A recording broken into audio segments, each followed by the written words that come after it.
L'invité de la rédaction, présenté par Laura Sahin. Bonjour à tous et bienvenue dans votre rendez-vous de la mi-journée. Aujourd'hui, j'ai le plaisir de recevoir l'humoriste Harry Habitant. Bonjour. Bonjour. Vous venez nous présenter votre nouveau spectacle authentique que vous produirez évidemment dans le sud de la France le jeudi 27 novembre prochain au Pasino d'Aix-en-Provence, mais aussi les 17 et 18 octobre à Menton, un petit peu avant. Alors l'authentique, vous vous mettez à nu dans ce spectacle, Harry Habitant. Est-ce que finalement ce show, c'est un moyen pour vous de parler avec humour de la période difficile que vous venez de traverser ces 2 dernières années? Écoutez, d'abord, je suis évidemment ravi de revenir dans ces lieux parce que effectivement, je l'ai fait beaucoup de fois. Et oui, comme vous dites, ça fait du bien, vraiment. J'ai été longtemps, c'est vrai, silencieux. Et aujourd'hui, je reviens avec ce que je sais faire, c'est-à-dire partager, faire rire les gens, les divertir, parler vrai et faire rire. Voilà. Ce spectacle, c'est mon cri de vie. Voilà. Il y a des spectacles qu'on fait et qu'on écrit beaucoup pour le public, et il y a des spectacles qu'on écrit pour tenir debout. Et ben, celui-là, c'est les deux. Vous parlez très vite dans votre spectacle justement du manque du public, du manque de spectacle. Qu'est-ce qu'on ressent en tant qu'acteur, en tant qu'humoriste que vous êtes quand il faut mettre sa carrière en pause ? Alors, vous savez, on ressent, comme beaucoup de gens qui vivent des épreuves, on a tous été bousculés par la vie. Et puis la chance d'être artiste, c'est ça, c'est de dire comment on a traversé les choses. Et voilà, c'est cette chance-là d'être artiste et de pouvoir l'exprimer. Donc on attend, on écrit et c'est ce que je vous dis, tu vois, je reviens pour partager, pour dire et pour rire avec les gens. On dit souvent que la création est plus prolifique quand un artiste est dans le mal. Est-ce que ça a été votre cas, Harry Habitant ? Je ne sais pas si c'est prolifique, en tout cas on a des choses à dire, mais évidemment que je me serais bien passé de tout ça. Pour écrire, j'avais déjà écrit quand même 2 spectacles, j'avais tourné. Mais bon, voilà, c'est comme ça. Il y a, encore une fois, c'est un spectacle, effectivement, vous le dites très bien, c'est un spectacle qui parle de la chute, du regard des autres, de la solitude, de la famille, des enfants, de l'amour, mais toujours avec humour. Mais voilà, c'est aussi ça le rôle d'un humoriste, c'est que finalement vous posez un focus sur une partie de votre vie, vous servez de votre expérience, de votre vécu pour la relater. Et c'est souvent ça qui amuse les gens, finalement. C'est ça qui fonctionne. Bien sûr, parce que je parle de tout le monde, en vérité. Et puis l'humour, c'est ça. L'humour, c'est quand la douleur dit on va s'arrêter un peu pour rire. Et je crois qu'encore une fois, tous les gens qui seront dans la salle ce soir-là ont vécu des épreuves et que on est là pour transformer les choses. Moi, voilà ce que j'en ai fait. J'en ai fait un spectacle et je leur dis que tout ça ne définit pas une personne. Tout ce qu'on vit aujourd'hui, eh ben, ça sera pas pareil demain.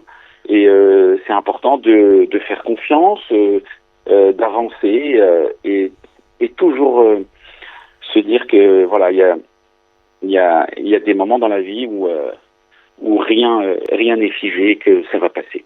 Est-ce qu'il vous a fallu aussi du courage pour remonter sur scène, pour affronter ce public, pour parler de ces moments difficiles ? Vous savez, ce spectacle, c'est pas un comeback, en fait, c'est une renaissance. Donc, moi, quand j'ai écrit ce spectacle, je l'avais déjà un petit peu écrit, mais je l'avais déjà un peu écrit, déjà même avant cette histoire, mais ce spectacle, c'est un spectacle pour s'évader, c'est pas un spectacle d'ailleurs même pour s'évader, c'est un spectacle même pour rentrer chez soi, vous voyez, parce qu'il y a, c'est vraiment le spectacle le plus personnel que j'ai écrit, avec des larmes qui éclatent aussi en rire et des silences qui disent plus que des blagues même. Alors nous évoluons et je ne vais rien vous apprendre dans une société difficile en ce moment où les actes racistes, antisémites sont nombreux, où la stigmatisation des uns et des autres est malheureusement devenue omniprésente. Est-ce que l'atmosphère nauséabonde, elle n'est pas bénéfique pour des humoristes comme vous ? Alors le mot est peut-être mal choisi, mais vous vous positionnez un petit peu comme un médicament, Harry Habitant, en ce moment. Écoutez, je ne sais pas si je me pose comme un médicament, mais en tout cas, dans mes salles, vous savez, moi je viens de Sarcelles, où toutes les communautés mélangées, et dans mes salles c'est pareil. Donc oui, comme vous dites, effectivement, on est là pour apporter la lumière. Et c'est la lumière qui nous guide. Excusez-moi, je vais faire un peu de Torah. C'était la paracha de Baolotecha la semaine dernière. C'était ça. Ouais. c'était Dieu nous guide avec la lumière. Donc je crois plus que jamais à la paix, au dialogue, à la lumière. Et on peut traverser, c'est-à-dire qu'on peut traverser l'ombre, oui, mais sans y rester. Voilà. Ça, c'est important. Alors, je dois vous avouer que moi, je me suis régalée sur votre imitation de l'émission 7 à 8 sur TF1. La description, ces portraits atypiques que tout le monde connaît. Oui, on l'a dit. C'est une immense race. Mais oui, mais en fait, c'est quand même délirant de pouvoir imiter ces journalistes qui présentent ces émissions parfois de manière un petit peu décalée avec la réalité. Est-ce qu'un humoriste, finalement, son métier, c'est de savoir poser, regarder la société différemment pour la détourner et ainsi déclencher le rire auprès du public? Comment dire? Est-ce que d'être humoriste déjà, est-ce que c'est un métier? Être humoriste, c'est pas juste un métier. En fait, c'est un métier d'âme. En fait, voilà. Moi, je monte sur scène et tous ces gens qui montent sur scène et qui écrivent des livres, en fait, tous les artistes, ils montent avec de grosses blessures, en fait, avec des doutes.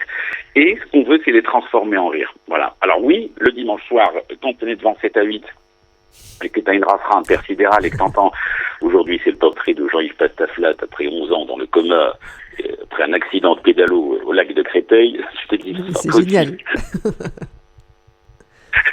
Donc voilà, c'est ça. Je crois qu'on vit tous la même chose. En fait, je parle d'eux aussi sur scène. Enfin, j'espère. C'est important. Vous savez qu'à Marseille, de nombreuses salles de stand-up, d'humour ont ouvert leurs portes ces derniers mois, notamment le VIX de votre collègue Gad Elmaleh. C'est enthousiasmant aussi de vous dire, vous, en tant qu'humoriste, de plus en plus de gens sollicitent ces lieux, sollicitent ces artistes pour rire au quotidien. C'est rassurant. Pardon, dites-moi, Est-ce que c'est rassurant? Ah oui, bien sûr, c'est rassurant. Bien sûr que c'est rassurant aujourd'hui. Aujourd'hui, il y a beaucoup d'humoristes et c'est très très bien. Moi, vous savez, je me bats pas pour être le plus drôle. Au contraire, il faut être le plus sincère. Les gens n'ont pas besoin ils ont besoin de vérité, ils ont besoin de profondeur, ils ont besoin de chaleur. Alors, celui qui est sincère, il a tout à fait sa place.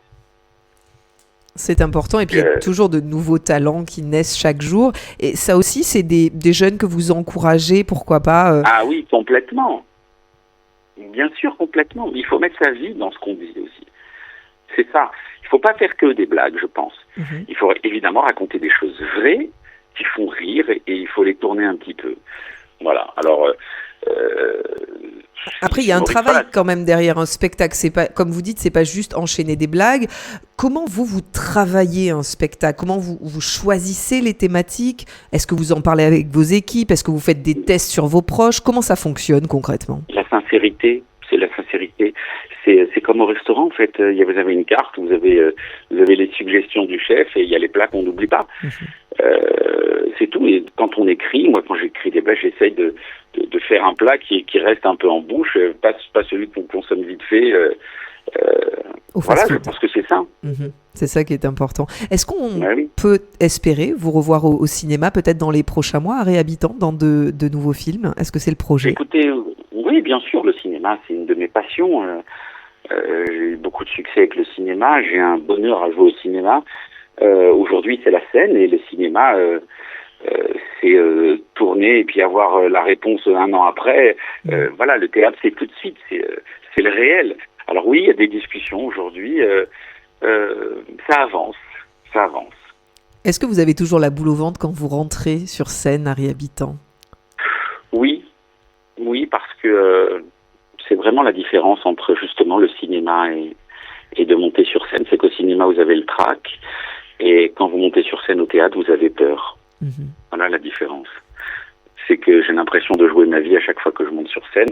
Et à chaque fois que le rideau s'ouvre, je me dis, mais je comprends pas, personne m'a dit là, c'est moi tout seul, je me suis mis ici. Pourquoi je fais ça? Est-ce que vous vous posez la question des fois? Exactement, parce que sur scène, voilà, je suis complètement mise à nu et au cinéma, je suis souvent quelqu'un d'autre, protégé par un rôle. Et l'humour, c'est ça, l'humour, c'est la vérité en direct. Et le cinéma, c'est la vérité mise en scène, disons. Effectivement, vous vous mettez à nu dans ce nouveau spectacle, encore plus, j'ai envie de dire, le plus personnel, le spectacle authentique. Vous pouvez donc retrouver Harry Habitant le jeudi 27 novembre prochain au Pasino d'Aix-en-Provence et puis un petit peu avant à Menton les 17 et 18 octobre. On a hâte de vous revoir dans le sud de la France, Harry Habitant. Merci à vous d'avoir été avec nous aujourd'hui. Merci beaucoup. À très bientôt. Au revoir. Merci, au revoir. Pour voir ou revoir cette interview, n'hésitez pas à aller sur notre site internet radiojm.fr, nos réseaux sociaux Facebook, Instagram, X et notre application Radio JM. Très bel après-midi à tous.